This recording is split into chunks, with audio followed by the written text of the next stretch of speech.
The Art of Money Getting by P.T. Barnum. Introduction. In the United States, where we have more land than people, it is not at all difficult for persons in good health to make money. In this comparatively new field there are so many avenues of success open, so many vocations which are not crowded, that any person of either sex who is willing, at least for the time being, to engage in any respectable occupation that offers, may find lucrative employment. Those who really desire to attain an independence have only to set their minds upon it, and adopt the proper means, as they do in regard to any other object which they wish to accomplish, and the thing is easily done. But, however easy it may be found to make money, I have no doubt many of my hearers will agree it is the most difficult thing in the world to keep it. The road to wealth is, as Dr. Franklin truly says, as plain as the road to the mill. It consists simply in expending less than we earn. That seems to be a very simple problem. Mr. Micawber, one of those happy creations of the genial Dickens, puts the case in a strong light when he says that to have annual income of £20 per annum, and spend £20 and sixpence, is to be the most miserable of men, whereas to have an income of only £20, and spend but £19 and sixpence, is to be the happiest of mortals. Many of my readers may say, "We understand this. This is economy, and we know economy is wealth. We know we can't eat our cake and keep it also." Yet I beg to say that perhaps more cases of failure arise from mistakes on this point than almost any other. The fact is, many people think they understand economy when they really do not. True economy is misapprehended, and people go through life without properly comprehending what that principle is.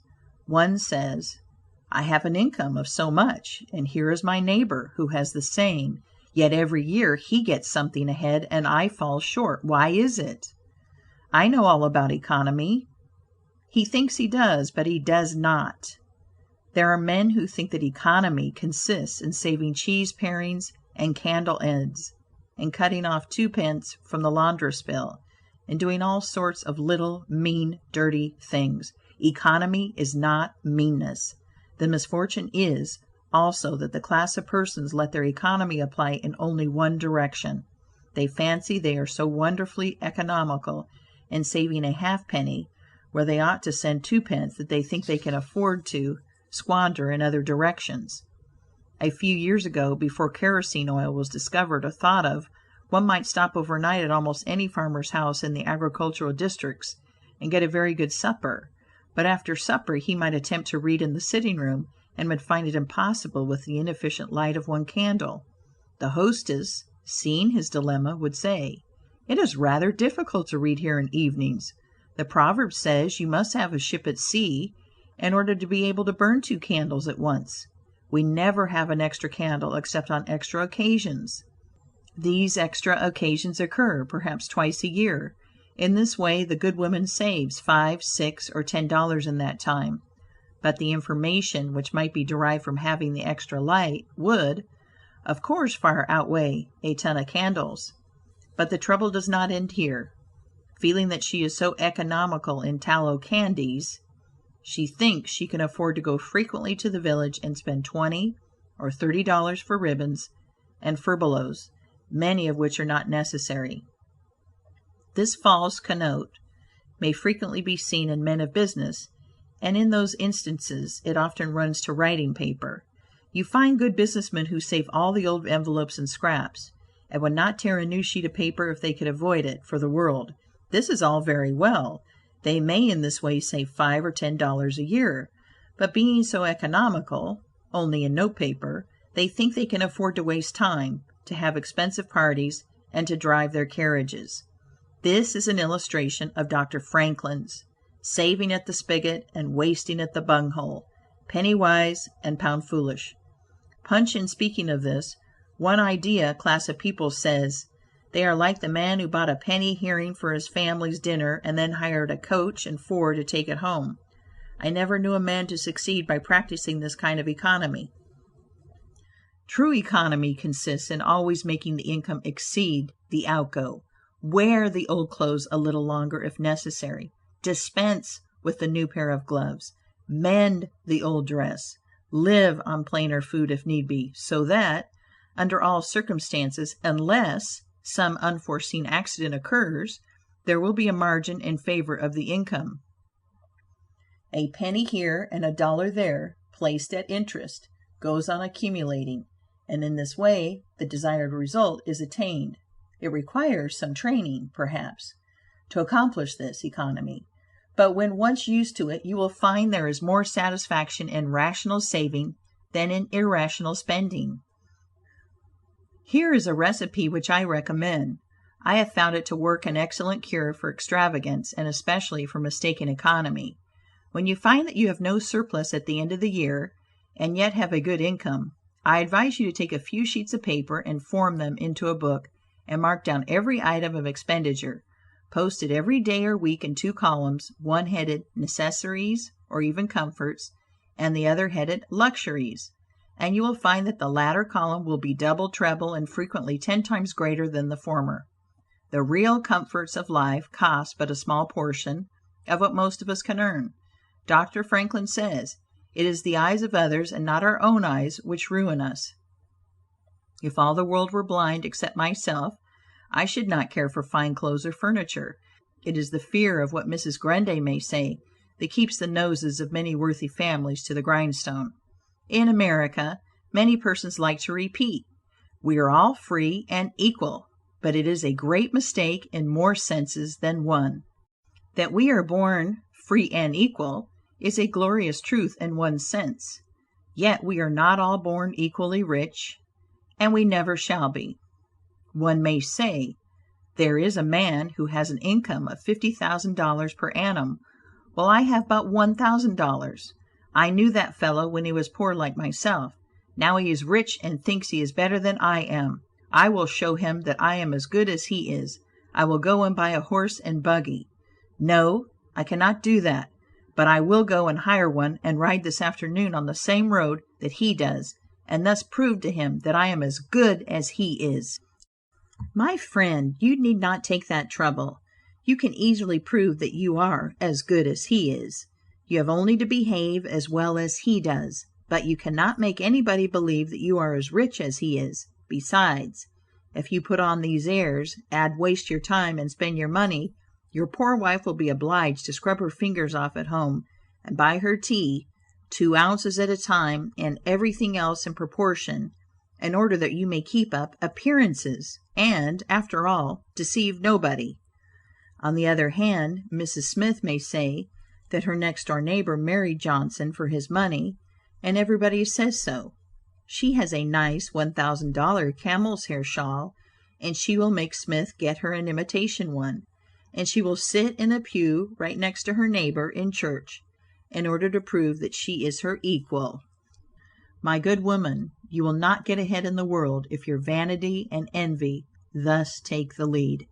In this country, where we believe the majority ought to rule, we ignore that principle in regard to fashion, and let a handful of people, calling themselves the aristocracy, run up a false standard of perfection, and endeavoring to rise to that standard, we constantly keep ourselves poor, all the time digging away for the sake of outside appearances.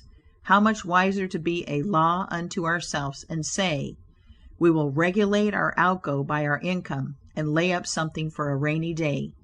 People ought to be as sensible on the subject of money getting as on any other subject.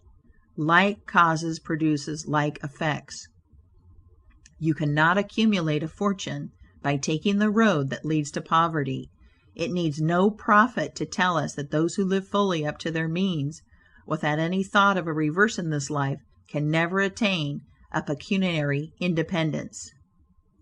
Men and women accustomed to gratify every whim and caprice will find it hard, at first, to cut down their various unnecessary expenses, and will feel it a great self-denial to live in a smaller house than they have been accustomed to, with less expensive furniture, less company, less costly clothing, fewer servants, a less number of balls, parties, theater goings, carriage ridings, pleasure excursions, cigar smokings, liquor drinkings, and other extravagances.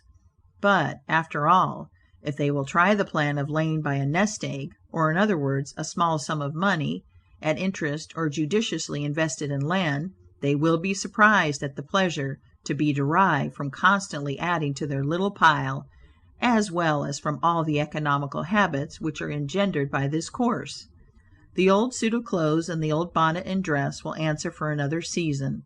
The croton or spring water tastes better than champagne. A cold bath and a brisk walk will prove more exhilarating than a ride in the finest coach. A social chat, an evening's reading in the family circle, or an hour's play of hunt the slipper and blind man's buff will be far more pleasant than a $50 or $500 party, when the reflection on the difference in cost is indulged in by those who begin to know the pleasures of saving. Thousands of men are kept poor, and tens of thousands are made so after they have acquired quite sufficient to support them well through life. In consequence of laying their plans of living on too broad a platform, some families expend $20,000. Some families expend $20,000 per annum, and some much more, and would scarcely know how to live on less, while others secure more solid enjoyment frequently on a 20th part of that amount. Prosperity is a more severe ordeal than adversity, especially sudden prosperity. Easy come, easy go is an old and true proverb. A spirit of pride and vanity, when permitted to have full sway, is the undying cankerworm which gnaws the very vitals of a man's worldly possessions, let them be small or great, hundreds or millions. Many persons, as they begin to prosper, immediately expand their ideas and commence expending for luxuries, until in a short time their expenses swallow up their income, and they become ruined in their ridiculous attempts to keep up appearances and make a sensation. I know a gentleman of fortune who says that when he first began to prosper, his wife would have a new and elegant sofa. That sofa, he says, cost me $30,000.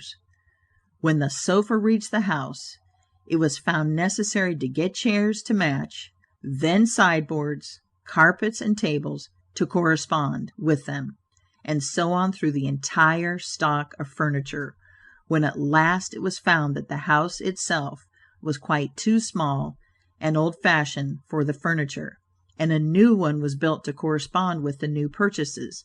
Thus, added my friend, summing up an outlay of $30,000 caused by that single sofa, and saddling on me, in the shape of servants, equipage, and the necessary expenses attendant upon keeping up a fine establishment, a yearly outlay of $11,000, and a target pinch at that, whereas 10 years ago we lived with much more real comfort, because with much less care, on as many hundreds.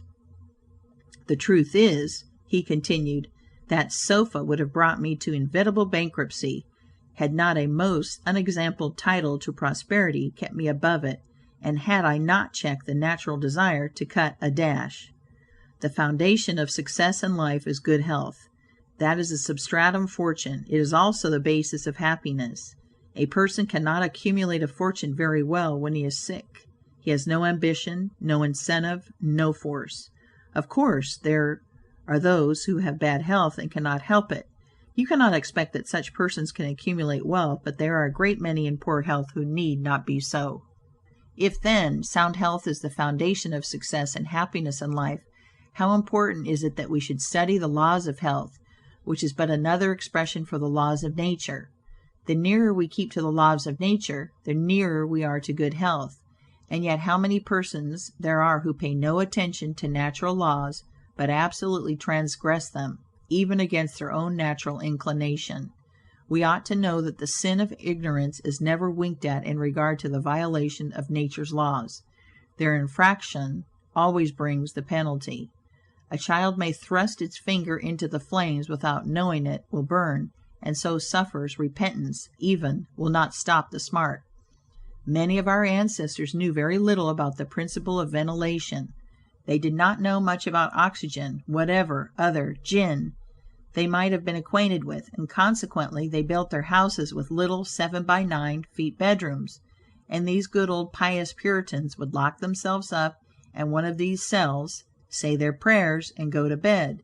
In the morning they would devoutly return thanks for the preservation of their lives during the night, and nobody had better reason to be thankful. Probably some big crack in the window or in the door let in a little fresh air, and thus saved them. Many persons knowingly violate the laws of nature against their better impulses for the sake of fashion.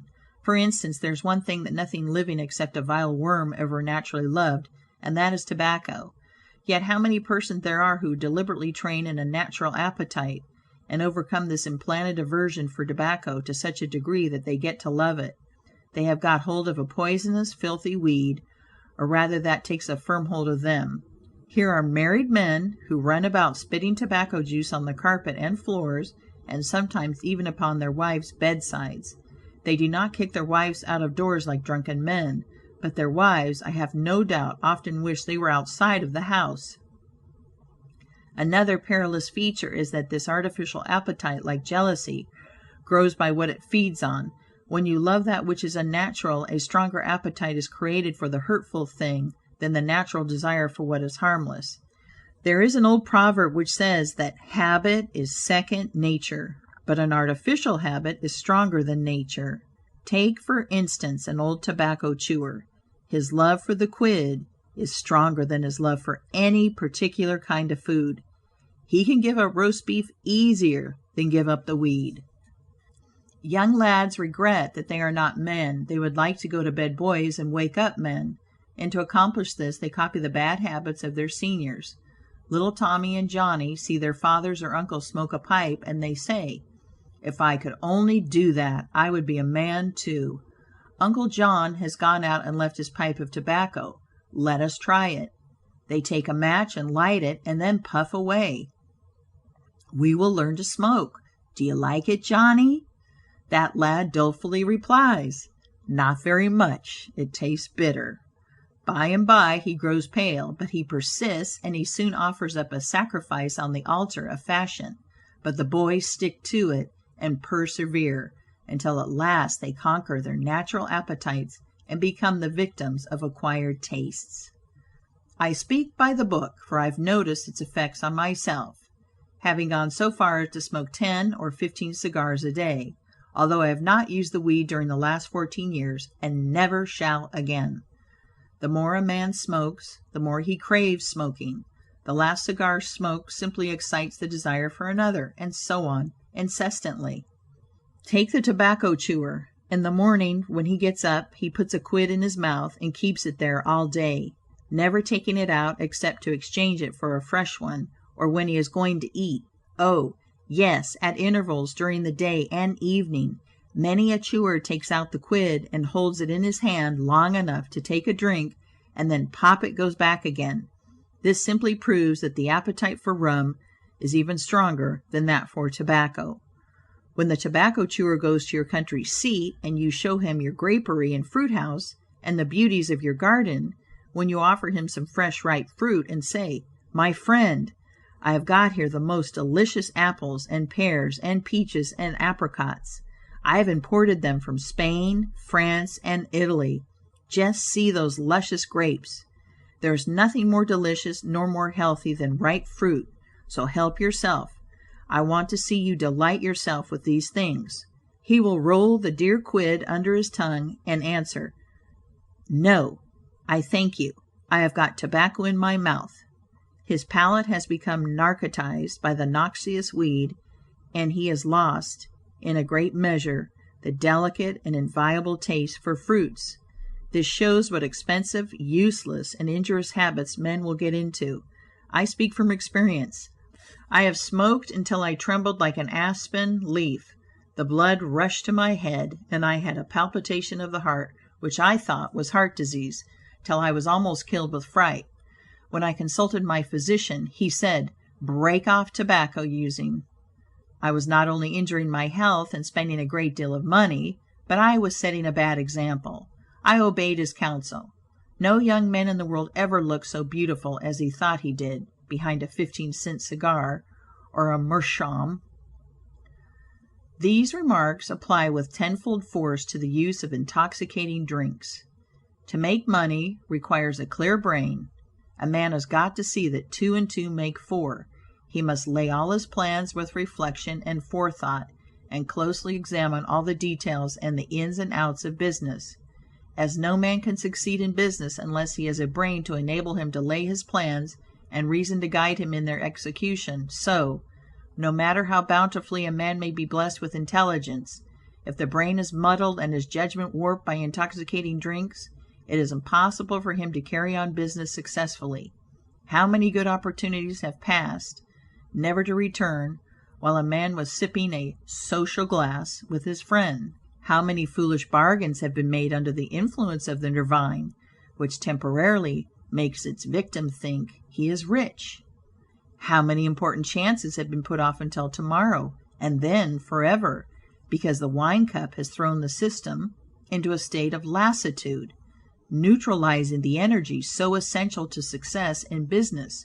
Verily, wine is a mocker. The use of intoxicating drinks as a beverage is as much an infatuation as is the smoking of opium by the Chinese, and the former is quite as destructive to the success of the businessman as the latter. It is an unmitigated evil, utterly indefensible in the light of philosophy, religion, or good sense. It is the parent of nearly every other evil in our country. End of introduction. Chapter 1. Don't mistake your vocation. The safest plan, and the one most sure of success for the young man starting in life, is to select the vocation which is most congenial to his tastes. Parents and guardians are often quite too negligent in regard to this. It's very common for a father to say, for example, "I have 5 boys. I will make Billy a clergyman, John a lawyer, Tom a doctor, and Dick a farmer." He then goes into town and looks about to see what he will do with Sammy. He returns home and says, "Sammy, I see watchmaking is a nice genteel business. I think I will make you a goldsmith." He does this, regardless of Sam's natural inclinations or genius. We are all, no doubt, born for a wise purpose. There is as much diversity in our brains as in our countenances. Some are born natural mechanics, while some have great aversion to machinery. Let a dozen boys of 10 years get together, and you will soon observe 2 or 3 are whittling out some ingenious device, working with locks or complicated machinery. When they were but 5 years old, their father could find no toy to please them like a puzzle. They are natural mechanics, but the other 8 or 9 boys have different aptitudes. I belong to the latter class. I never had the slightest love for mechanism. On the contrary, I have a sort of abhorrence for complicated machinery. I never had ingenuity enough to whittle a cider tap so it would not leak. I never could make a pen that I could write with, or understand the principle of a steam engine. If a man was to take such a boy as I was, and attempt to make a watchmaker of him, the boy might, after an apprenticeship of 5 or 7 years, be able to take apart and put together a watch. But all through life he would be working uphill and seizing every excuse for leaving his work and idling away his time. Watchmaking is repulsive to him. Unless a man enters upon the vocation intended for him by nature and best suited to his peculiar genius, he cannot succeed. I am glad to believe that the majority of persons do find their right vocation, yet we see many who have mistaken their calling, from the blacksmith up, or down, to the clergyman.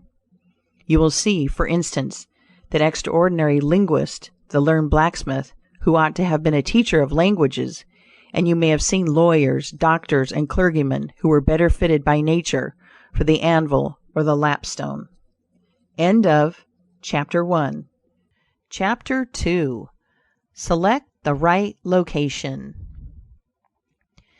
After securing the right vocation, you must be careful to select the proper location.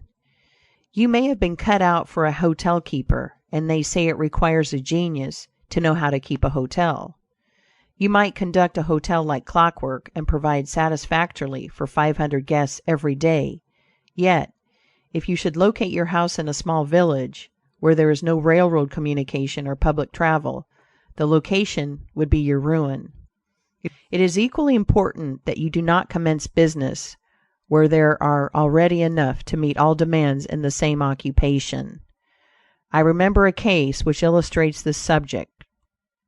When I was in London in 1858, I was passing down Holborn with an English friend and came to the penny shows. They had immense cartoons outside portraying the wonderful curiosities to be seen, all for a penny. Being a little in the show line myself, I said, "Let us go in here." We soon found ourselves in the presence of the illustrious showman, and he proved to be the sharpest man in that line I had ever met. He told us some extraordinary stories in reference to his bearded ladies, his albinos, and his armadillos, which we could hardly believe, but thought it better to believe it than look after the proof. He finally begged to call our attention to some wax statuary, and showed us a lot of the dirtiest and filthiest wax figures imaginable. They looked as if they had not seen water since the deluge. "What is there so wonderful about your statuary?" I asked. "I beg you not to speak so satirically," he replied.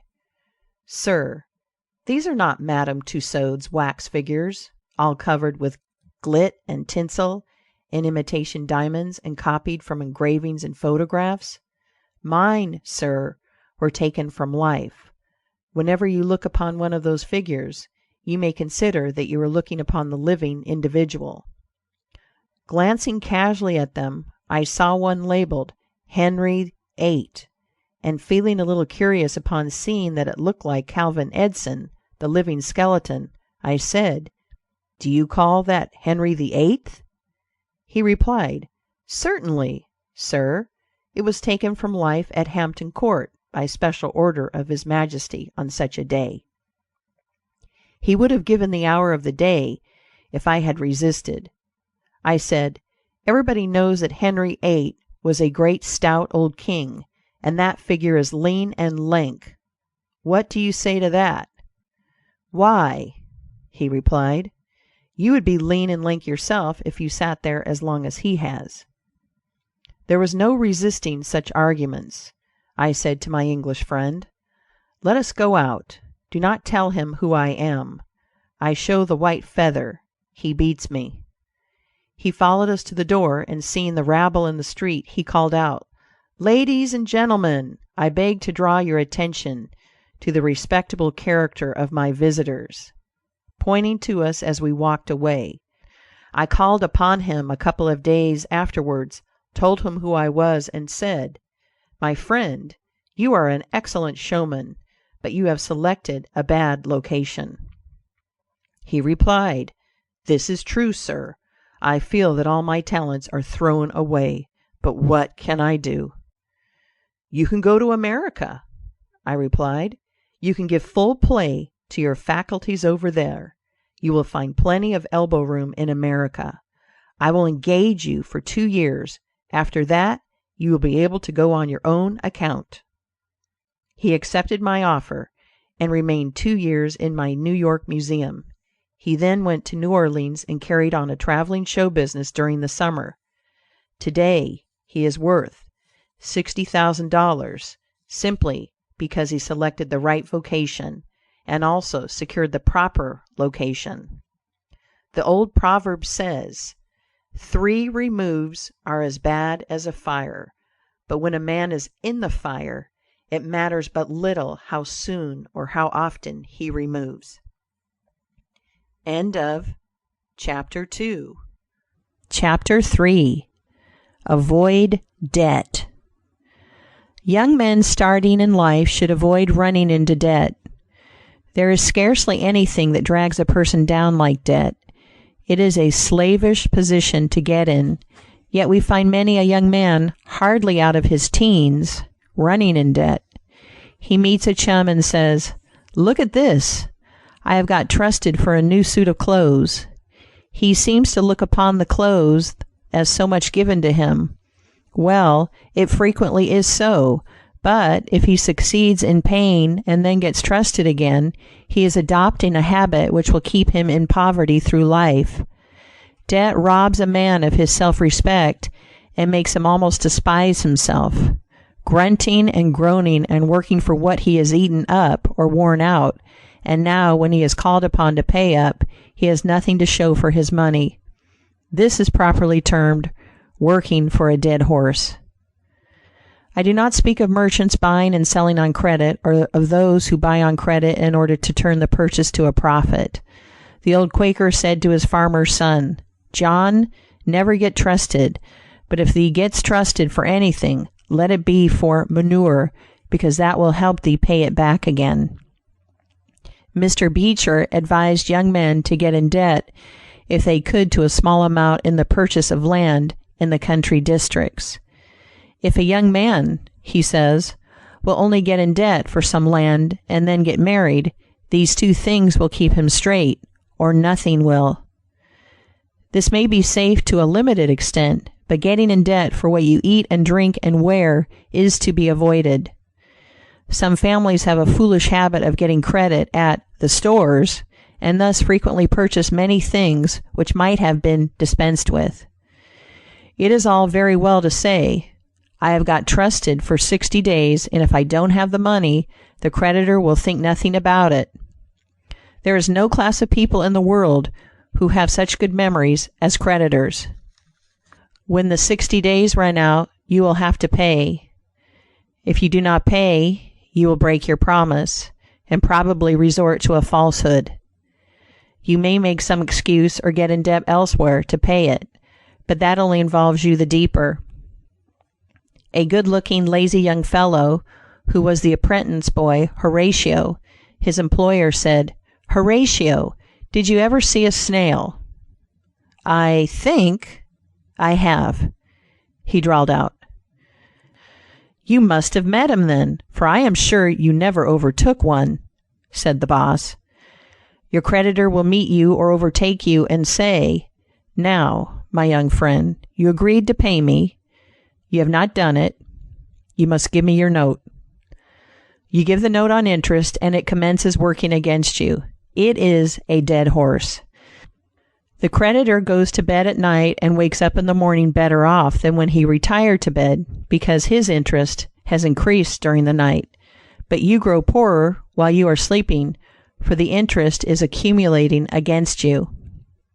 Money is in some respects like fire. It is a very excellent servant, but a terrible master. When you have it mastering you, when interest is constantly piling up against you, it will keep you down in the worst kind of slavery.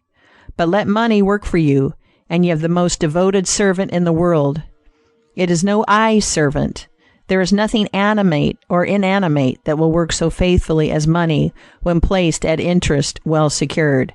It works night and day and in wet or dry weather. I was born in the blue law state of Connecticut, where the old Puritans had laws so rigid that it was said they fined a man for kissing his wife on Sunday.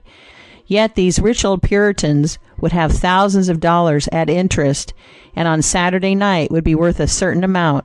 On Sunday they would go to church and perform all the duties of a Christian. On waking up on Monday morning, they would find themselves considerably richer than the Saturday night previous, simply because their money placed at interest had worked faithfully for them all day Sunday, according to law. Do not let it work against you. If you do, there is no chance for success in life so far as money is concerned. John Randolph, the eccentric Virginian, once exclaimed in Congress, "Mr. Speaker, I have discovered the philosopher's stone. Pay as you go."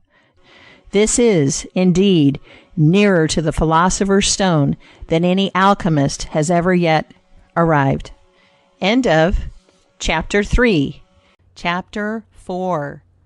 Persevere. When a man is in the right path, he must persevere. I speak of this because there are some persons who are born tired, naturally lazy, and possessing no self-reliance and no perseverance. But they can cultivate these qualities, as Davy Crockett said. This thing, remember, when I am dead, be sure you are right, then go ahead.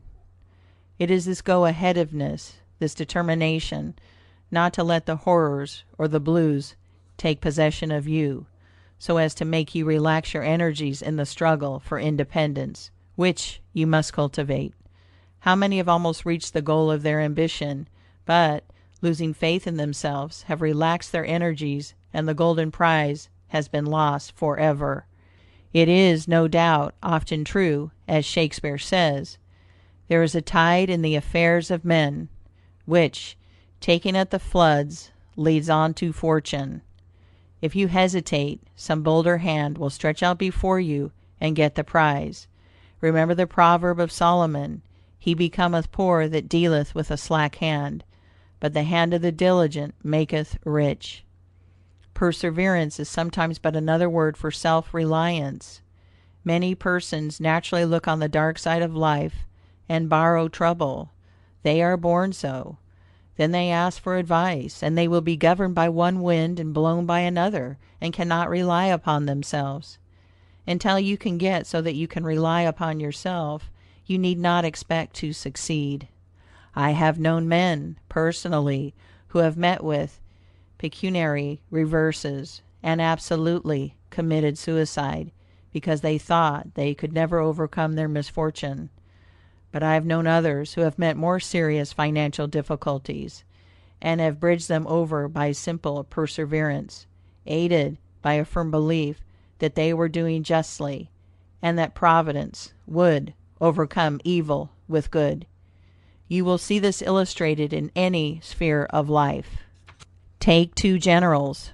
Both understand military tactics, both educated at West Point, if you please, both equally gifted, yet one having this principle of perseverance, and the other lacking it. The former will succeed in his profession, while the latter will fail. One may hear the cry, the enemy are coming, and they have got cannon. Got cannon, says the hesitating general. Yes. Then halt, every man. He wants time to reflect. His hesitation is his ruin. The enemy passes unmolested, or overwhelms him, while on the other hand, the general of pluck, perseverance, and self-reliance goes into battle with a will, and, amid the clash of arms, the booming of cannon, the shrieks of the wounded, and the moans of the dying, you will see this man persevering, going on, cutting and slashing his way through with unwavering determination, inspiring his soldiers to deeds of fortitude, valor, and triumph. End of chapter 4. Chapter 5. Whatever you do, do it with all your might. Work at it if necessary, early and late, in season and out of season, not leaving a stone unturned, and never deferring for a single hour that which can be done just as well now. The old proverb is full of truth and meaning. Whatever is worth doing at all is worth doing well. Many a man acquires a fortune by doing his business thoroughly, while his neighbor remains poor for life, because he only half does it. Ambition, energy, industry, perseverance are indispensable requisites for success in business. Fortune always favors the brave, and never helps a man who does not help himself.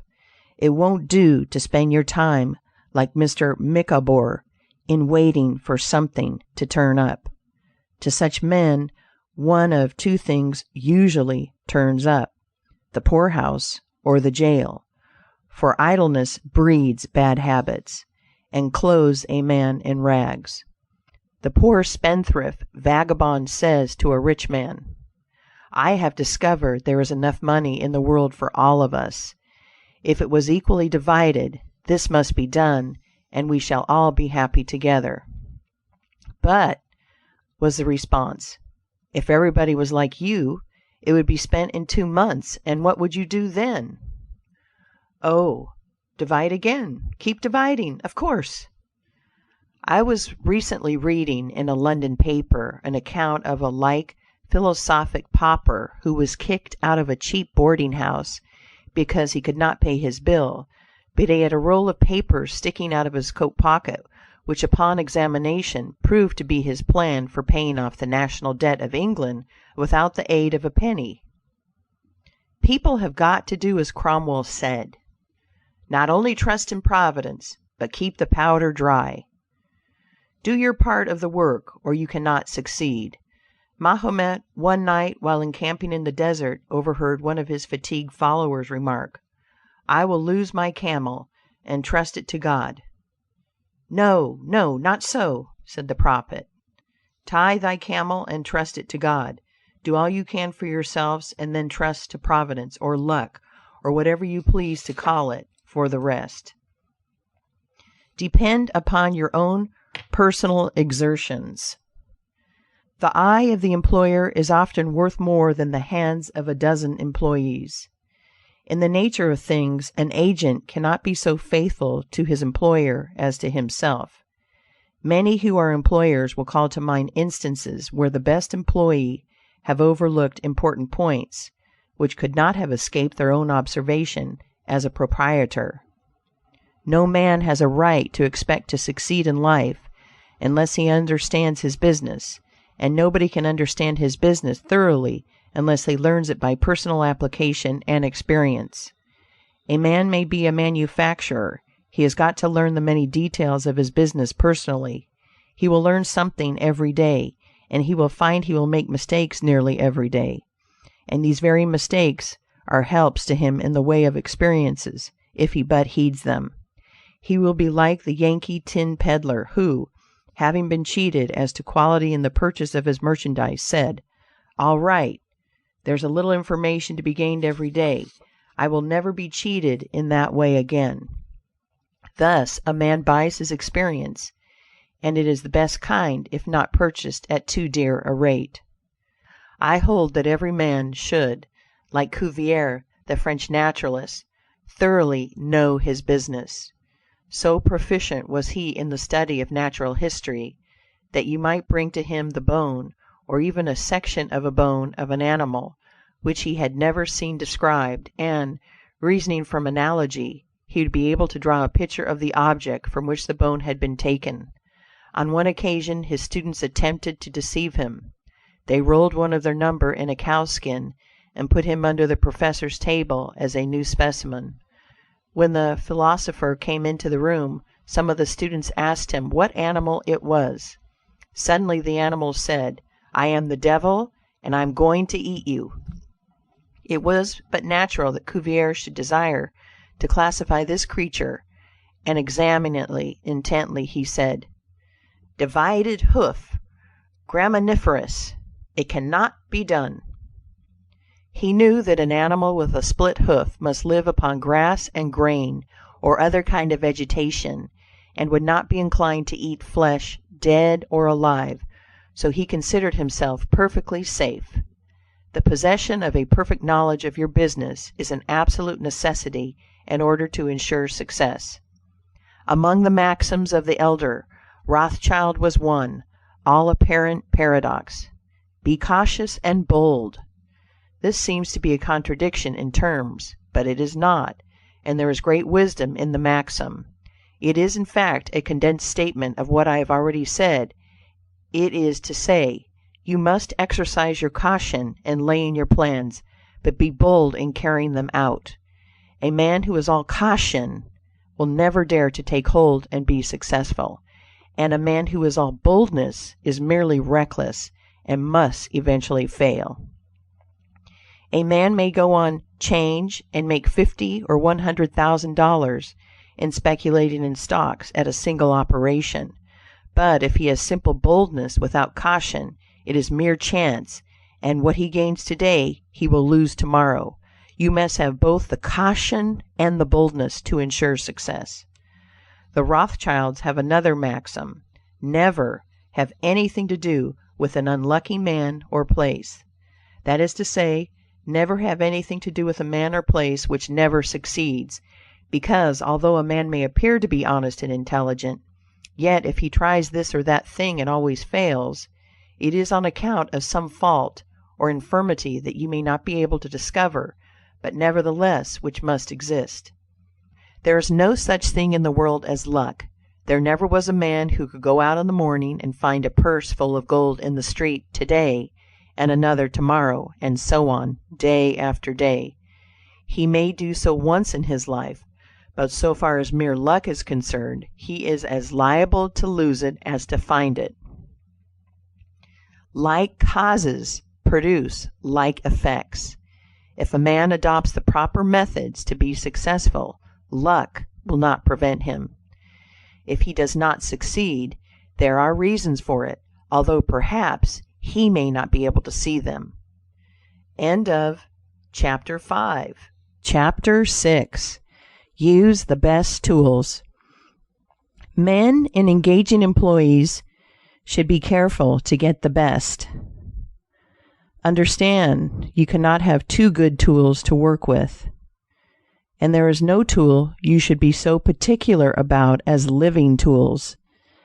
If you get a good one, it is better to keep him than keep changing. He learns something every day, and you are benefited by the experience he acquires. He is worth more to you this year than last, and he is the last man to part with, provided his habits are good and he continues faithful. If, as he gets more valuable, he demands an exorbitant increase of salary on the supposition that you can't do without him, let him go. Whenever I have such an employee, I always discharge him first to convince him that his place may be supplied, and second, because he is good for nothing if he thinks he is invaluable and cannot be spared. But I would keep him, if possible, in order to profit from the result of his experience. An important element in an employee is the brain. You can see bills up. Hands wanted, but hands are not worth a great deal without heads. Mr. Beecher illustrates this in this wise. An employee offers his services by saying, "I have a pair of hands, and one of my fingers thinks." "That is very good," says the employer. Another man comes along and says, "He has 2 fingers that think." "Ah, that is better." But a third calls in and says that all his fingers and thumbs think. That is better still. Finally, another steps in and says, "I have a brain that thinks. I think all over. I am a thinking as well as a working man." "You are the man I want," says the delighted employer. Those men who have brains and experience are therefore the most valuable, and not to be readily parted with. It is better for them as well as yourself to keep them at reasonable advances in their salaries from time to time. End of Chapter 6. Chapter 7. Don't get above your business. Young men, after they get through their business training or apprenticeship, instead of pursuing their avocation and rising in their business, will often lie about doing nothing. They say, "I have learned my business, but I am not going to be a hireling. What is the object of learning my trade or profession unless I establish myself?" "Have you capital to start with?" "No, but I'm going to have it." "How are you going to get it?" "I will tell you confidentially. I have a wealthy old aunt, and she will die pretty soon. But if she does not, I expect to find some rich old man who will lend me a few thousands to give me a start. If I only get the money to start with, I will do well." There is no greater mistake than when a young man believes he will succeed with borrowed money. Why? Because every man's experience coincides with that of Mr. Astor, who said, it was more difficult for him to accumulate his first $1,000 than all the succeeding millions that made up his colossal fortune. Money is good for nothing unless you know the value of it by experience.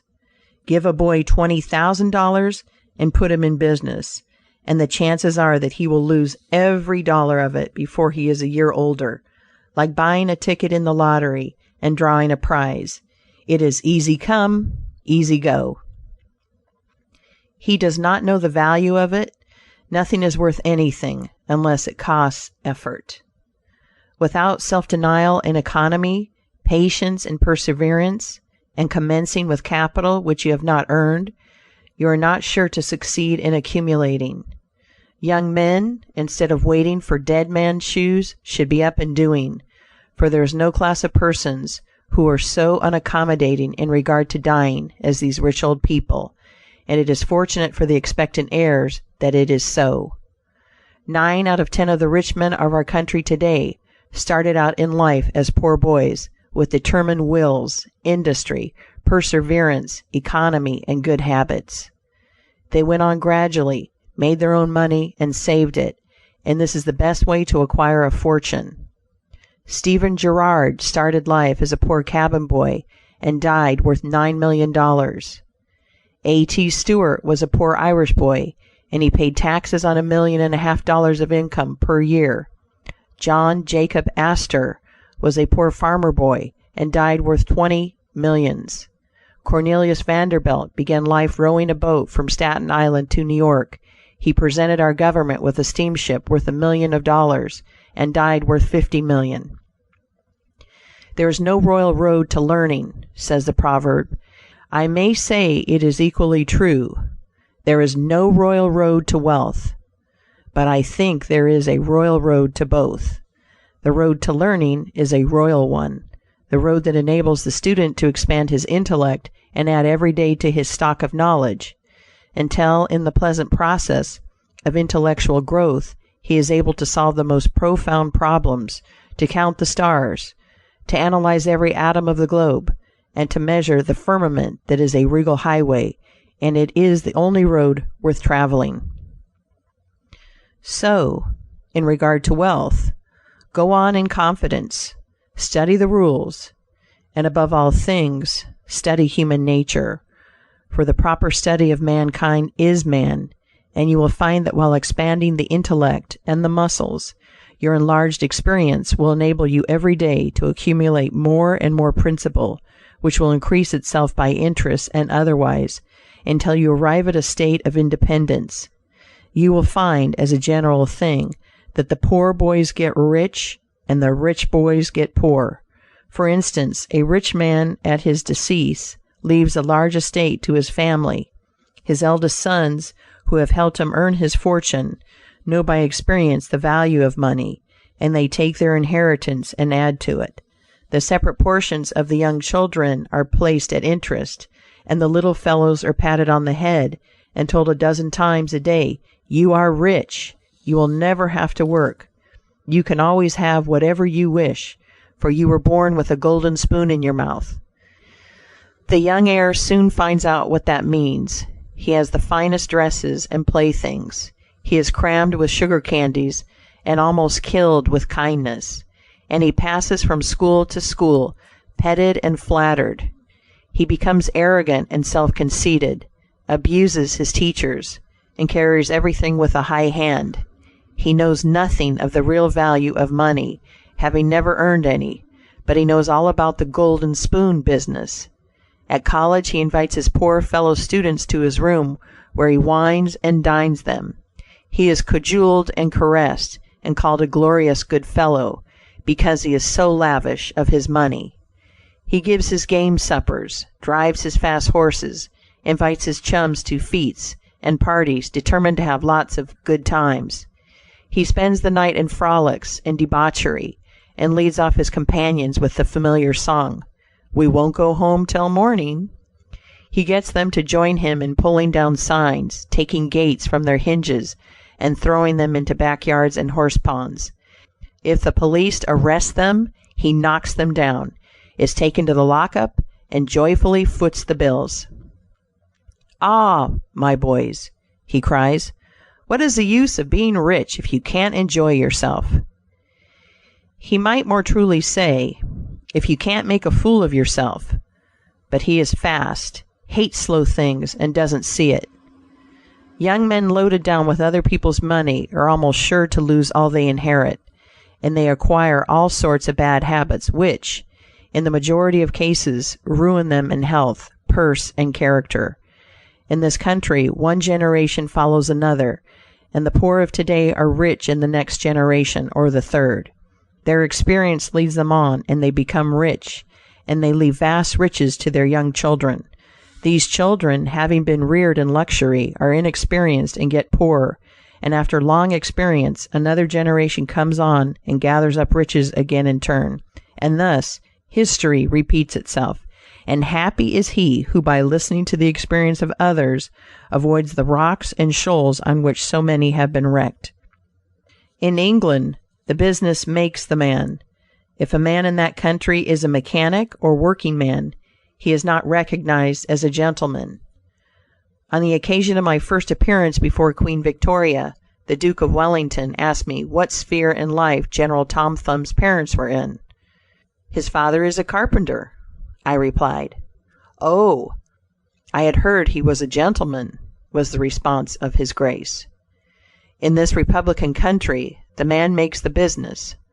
No matter whether he is a blacksmith, a shoemaker, a farmer, banker, or lawyer, so long as his business is legitimate, he may be a gentleman. So any legitimate business is a double blessing. It helps the man engaged in it and also helps others. The farmer supports his own family, but he also benefits the merchant or mechanic who needs the products of his farm. The tailor not only makes a living by his trade, but he also benefits the farmer, the clergyman, and others who cannot make their own clothing. But all these classes often may be gentlemen. The great ambition should be to excel all others engaged in the same occupation. The college student who was about graduating said to an old lawyer, "I have not yet decided which profession I will follow. Is your profession full?" "The basement is much crowded, but there is plenty of room upstairs," was the witty and truthful reply. No profession, trade, or calling is overcrowded in the upper story. Wherever you find the most honest and intelligent merchant or banker, or the best lawyer, the best doctor, the best clergyman, the best shoemaker, carpenter, or anything else, that man is most sought for, and has always enough to do.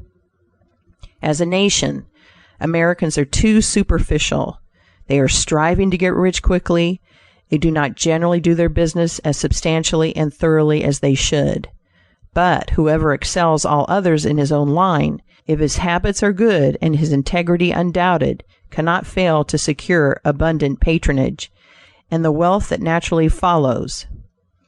Let your motto, then, always be Excelsior, for by living up to it there is no such word as fail.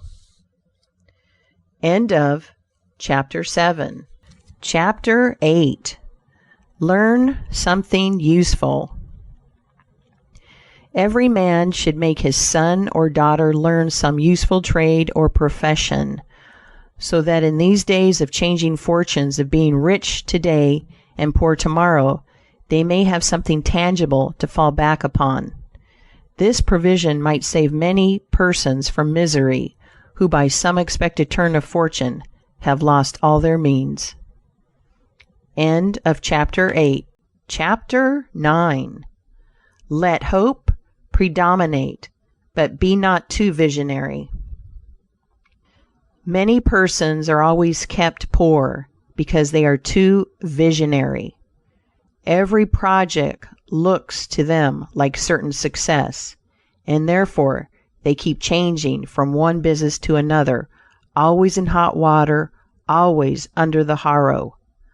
The plan of counting the chickens before they are hatched is an error of ancient date, but it does not seem to improve by age. End of Chapter 9. Chapter 10. Do not scatter your powers. Engage in one kind of business only, and stick to it faithfully until you succeed, or until your experience shows that you should abandon it. A constant hammering on one nail will generally drive it home at last, so that it can be clinched. When a man's undivided attention is centered on one object, his mind will constantly be suggesting improvements of value, which would escape him if his brain was occupied by a dozen different subjects at once. Many a fortune has slipped through a man's fingers because he was engaged in too many occupations at a time. There is good sense in the old caution against having too many irons in the fire at once. End of chapter 10. Chapter 11. Be systematic. Men should be systematic in their business. A person who does business by rule, having a time and place for everything, doing his work promptly, will accomplish twice as much and with half the trouble of him who does it carelessly and slipshod.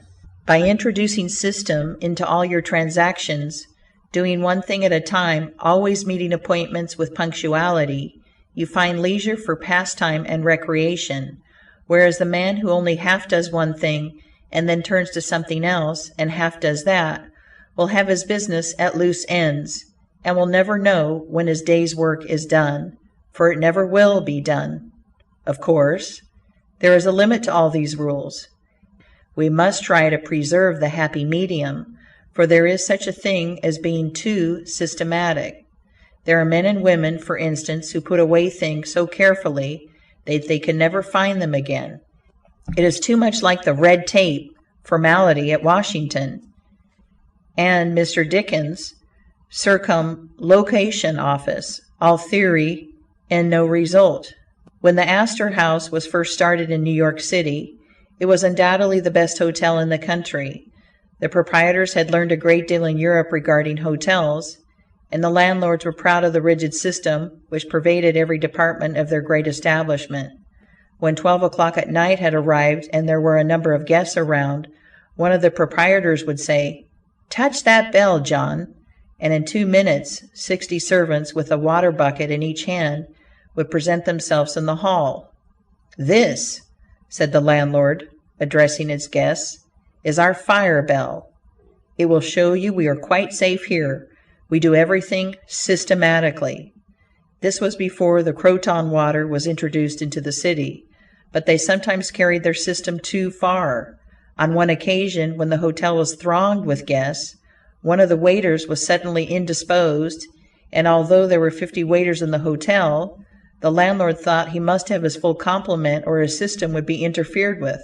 Just before dinner time, he rushed downstairs and said, "There must be another waiter. I am 1 waiter short. What can I do?" He happened to see Boots, the Irishman. Pat said, "Wash your hands and face. Take that white apron and come into the dining room in 5 minutes. Now, Pat, you must stand behind these 2 chairs and wait on the gentleman who will occupy them. Did you ever act as a waiter?" "I know all about it, sure, but I never did it." Like the Irish pilot, on one occasion, when the captain, thinking he was considerably out of his course, asked, "Are you certain you understand what you are doing?" Pat replied, "Sure, and I knows every rock in the channel." That moment, bang, thumped the vessel against a rock. "Ah, be jabbers, and that is one of 'em," continued the pilot. But to return to the dining room, Pat said the landlord, "Here we do everything systematically. You must first give the gentlemen each a plate of soup, and when they finish, then ask them what they will have next."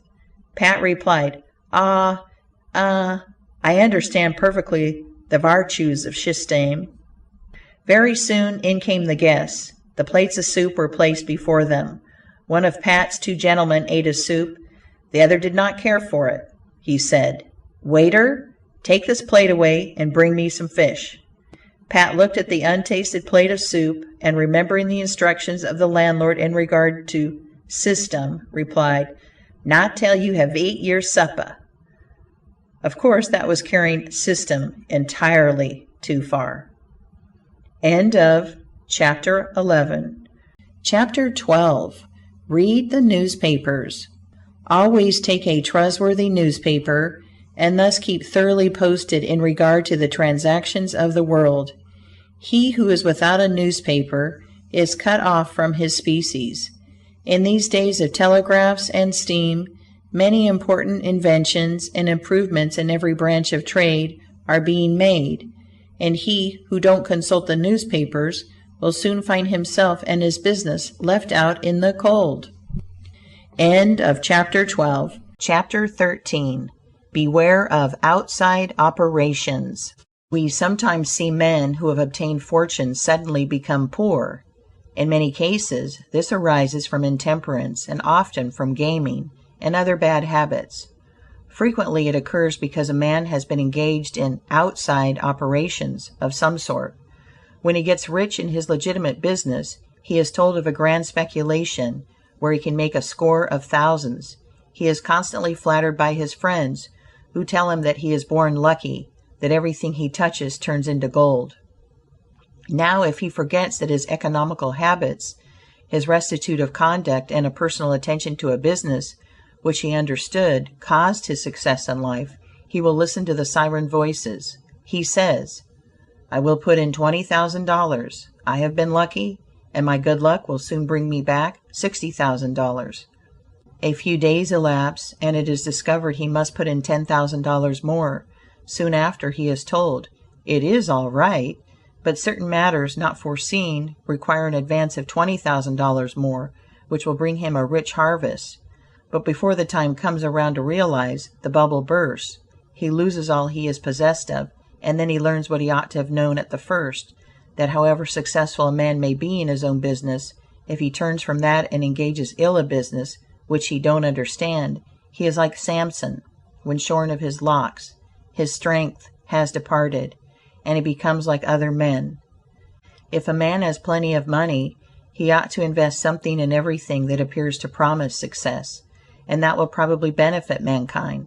But let the sums thus invested be moderate in amount, and never let a man foolishly jeopardize a fortune that he has earned in a legitimate way by investing it in things in which he has had no experience. End of chapter 13. Chapter 14. Don't endorse without security. I hold that no man ought ever to endorse a note or become security for any man, be it his father or brother, to a greater extent than he can afford to lose and care nothing about, without taking good security. Here is a man that is worth $20,000. He is doing a thriving manufacturing or mercantile trade. You are retired and living on your money. He comes to you and says, "You are aware that I am worth $20,000 and don't owe a dollar. If I had $5,000 in cash, I could purchase a particular lot of goods and double my money in a couple of months. Will you endorse my note for that amount?"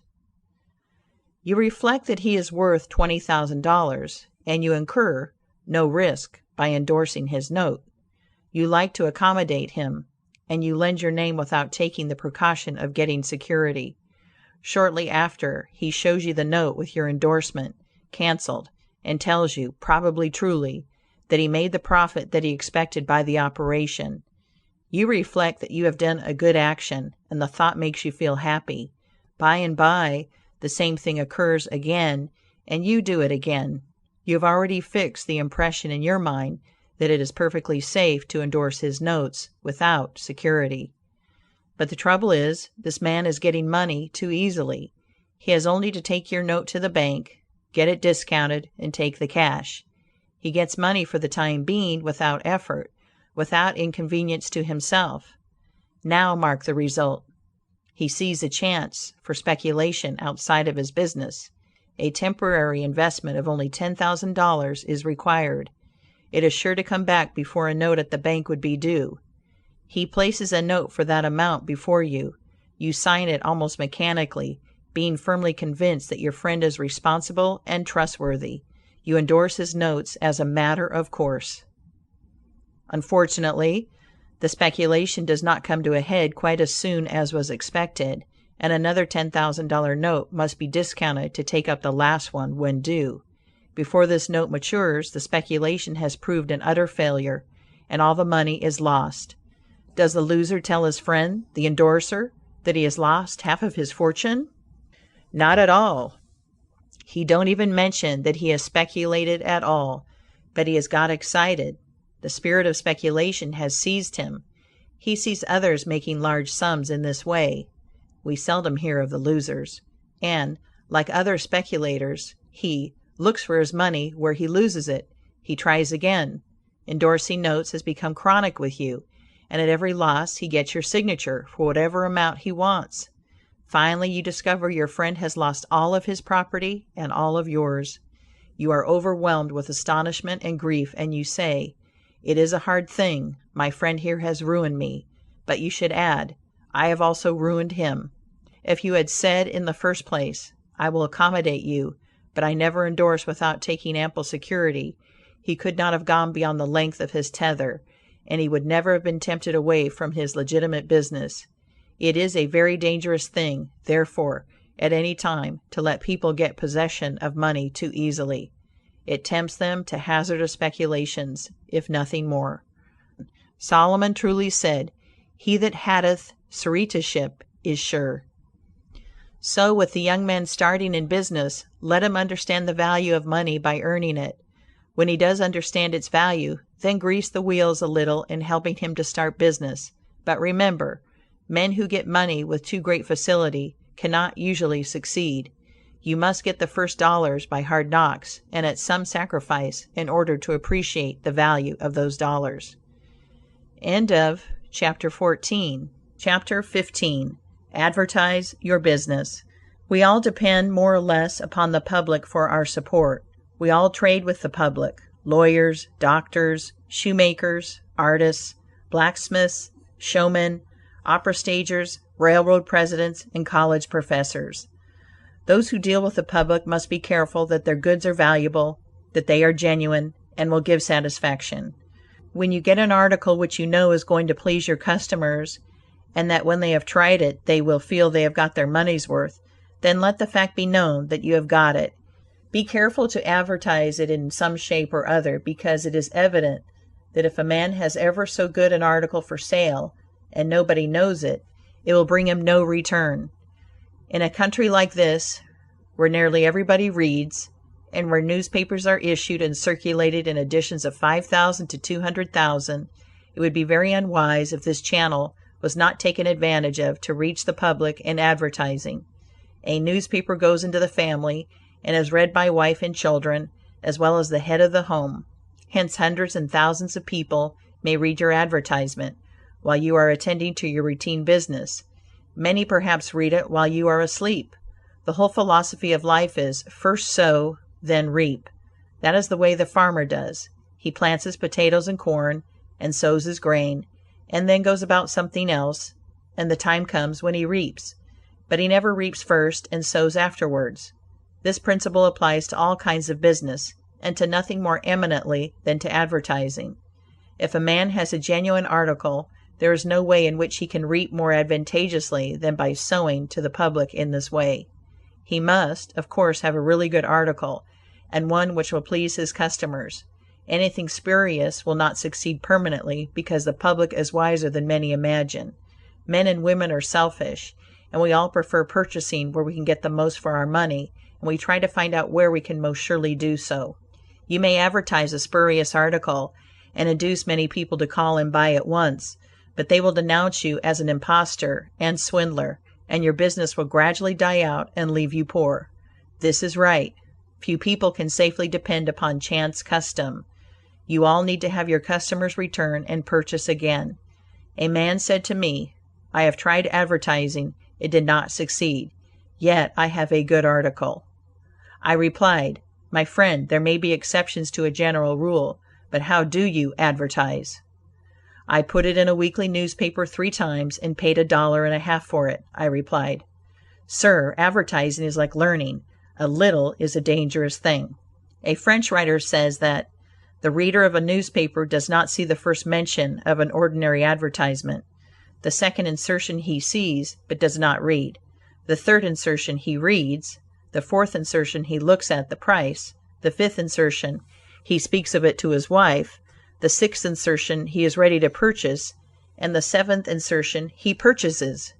Your object in advertising is to make the public understand what you have got to sell, and if you have not the pluck to keep advertising until you have imparted that information, all the money you have spent is lost.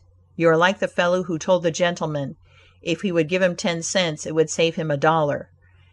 "How can I help you so much with so small a sum?" asked the gentleman in surprise. "I started out this morning," hiccuped the fellow, "with the full determination to get drunk, and I have spent my only dollar to accomplish the object, and it has not quite done it.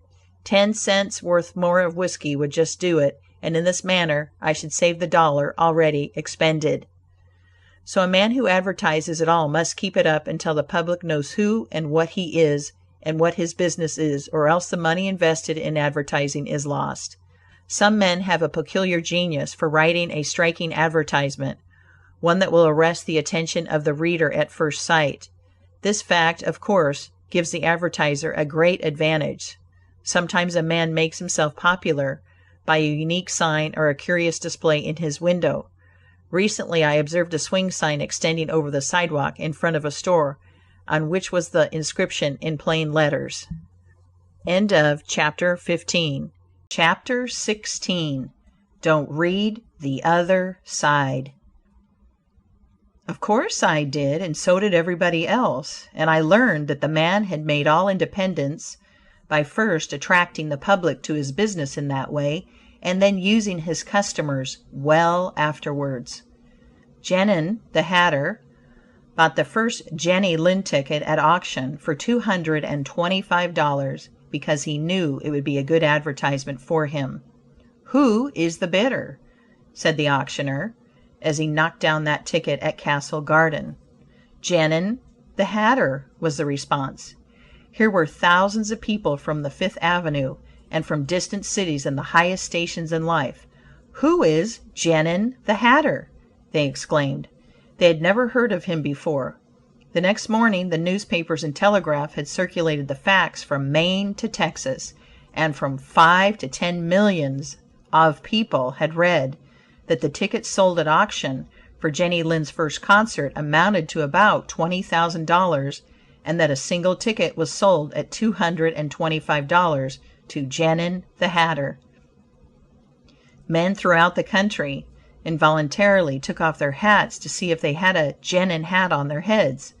As a town in Iowa, it was found that in the crowd around the post office there was one man who had a Genin hat, and he showed it in triumph, although it was worn out and not worth 2 cents. "Why," one man exclaimed, "you have a real Genin hat.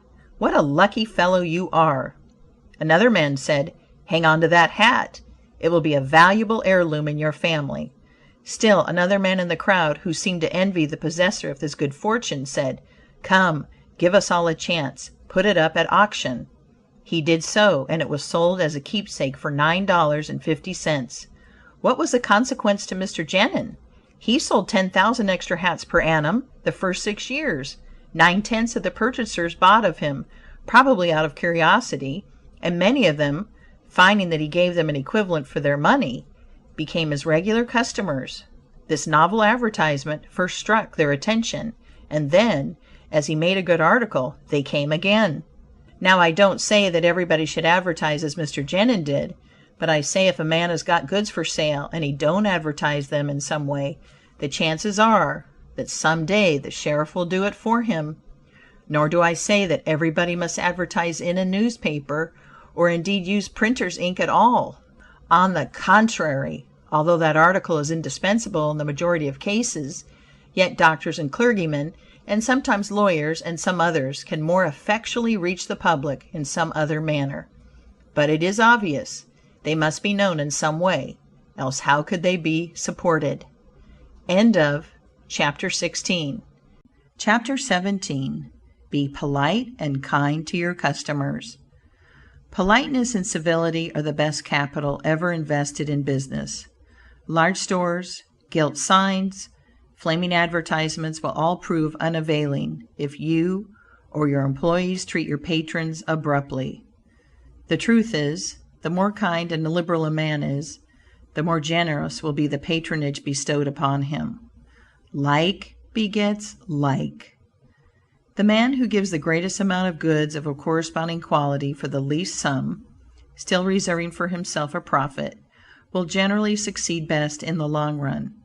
This brings us to the golden rule: as ye would that men should do to you, do ye also to them. And they will do better by you than if you always treated them as if you wanted to get the most you could out of them for the least return. Men who drive sharp bargains with their customers, acting as if they never expected to see them again, will not be mistaken. They will never see them again as customers. People don't like to pay and get kicked also. One of the ushers in my museum once told me he intended to whip a man who was in the lecture room as soon as he came out. "What for?" I inquired. "Because he said I was no gentleman," replied the usher. "Never mind," I replied. "He pays for that, and you will not convince him you are a gentleman by whipping him. I cannot afford to lose a customer. If you whip him, he will never visit the museum again, and he will induce friends to go with him to other places of amusement instead of this, and thus you see I should be a serious loser." "But he insulted me," muttered the usher. "Exactly," I replied. "And if he owned the museum, and you had paid him for the privilege of visiting it, and he had then insulted you, there might be some reason in your resenting it. But in this instance, he is the man who pays while we receive, and you must, therefore, put up with his bad manners." My usher laughingly remarked that this was undoubtedly the true policy, but he added that he should not object to an increase of salary if he was expected to be abused in order to promote my interest. End of chapter 17. Chapter 18. Be charitable. Of course men should be charitable, because it is a duty and a pleasure. But even as a matter of policy, if you possess no higher incentive, you will find that the liberal man will command patronage, while the sordid, uncharitable miser will be avoided. Solomon says, "There is that scattereth, and yet increaseth, and there is that withholdeth more than meet, but it tendeth to poverty." Of course, the only true charity is that which is from the heart. The best kind of charity is to help those who are willing to help themselves. Promiscuous almsgiving, without inquiring into the worthiness of the applicant, is bad in every sense. But to search out and quietly assist those who are struggling for themselves is the kind that scattereth and yet increaseth. But don't fall into the idea that some persons practice of giving a prayer instead of a potato, and a benediction instead of bread to the hungry. It is easier to make Christians with full stomachs than empty. End of chapter 18. Chapter 19. Don't blab. Some men have a foolish habit of telling their business secrets. If they make money, they like to tell their neighbors how it was done. Nothing is gained by this, and oftentimes much is lost. Say nothing about your profits, your hopes, your expectations, your intentions. And this should apply to letters as well as to conversation. Goethe makes Mephistopheles say, "Never write a letter, nor destroy one." Business men must write letters, but they should be careful what they put in them. If you are losing money, be especially cautious and not tell of it, or you will lose your reputation. End of chapter 19. Chapter 20. Preserve your integrity. It is more precious than diamonds or rubies. The old miser said to his sons, "Get money. Get it honestly if you can, but get money." This advice was not only atrociously wicked, but it was the very essence of stupidity. It was much as to say, if you find it difficult to obtain money honestly, you can easily get it dishonestly. Get it in that way, poor fool. Not to know that the most difficult thing in life is to make money dishonestly. Not to know that our prisons are full of men who attempted to follow this advice. Not to understand that no man can be dishonest without soon being found out, and that when his lack of principle is discovered, nearly every avenue to success is closed against him forever. The public very properly shun all whose integrity is doubted. No matter how polite and pleasant and accommodating a man may be, none of us dare to deal with him if we suspect false weights and measures. Strict honesty not only lies at the foundation of all success in life, financially, but in every other respect. Uncompromising integrity of character is invaluable. It secures to its possessor a peace and joy which cannot be attained without it, which no amount of money or houses and lands can purchase. A man who is known to be strictly honest may be ever so poor, but he has the purses of all the community at his disposal, for all know that if he promises to return what he borrows, he will never disappoint them. As a mere matter of selfishness, therefore, if a man has no higher motive for being honest, all will find that the maxim of Dr. Franklin can never fail to be true, that honesty is the best policy. To get rich is not always equivalent to being successful. There are many rich, poor men, while there are many others, honest and devout men and women, who have never possessed so much money as some rich persons squander in a week, but who are nevertheless really richer and happier than any man can ever be, while he is a transgressor of the higher laws of his being. The inordinate love of money, no doubt, may be and is the root of all evil. But money itself, when properly used, is not only a handy thing to have in the house, but affords the gratification of blessing our race by enabling its possessor to enlarge the scope of human happiness and human influence. The desire for wealth is nearly universal, and none can say it is not laudable, provided the possessor of it accepts its responsibilities and uses it as a friend to humanity. The history of money getting, which is commerce, is a history of civilization, and wherever trade has flourished most, there too have art and science produced the noblest fruits. In fact, as a general thing, money getters are the benefactors of our race.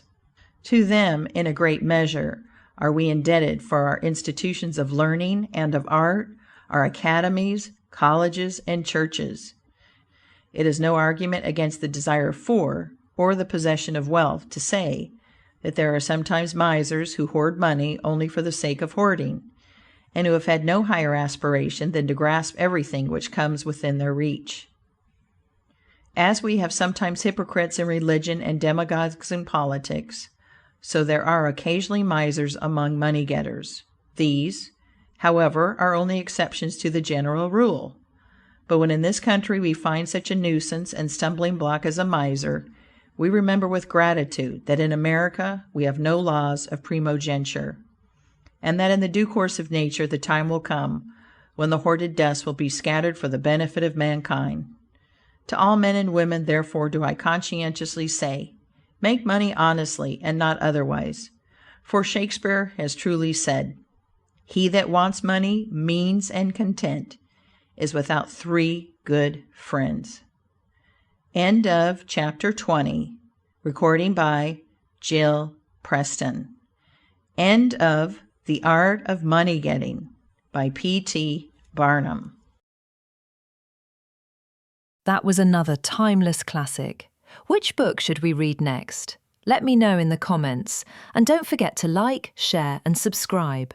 We have new classics dropping every week. Press the bell icon to stay updated. Happy listening!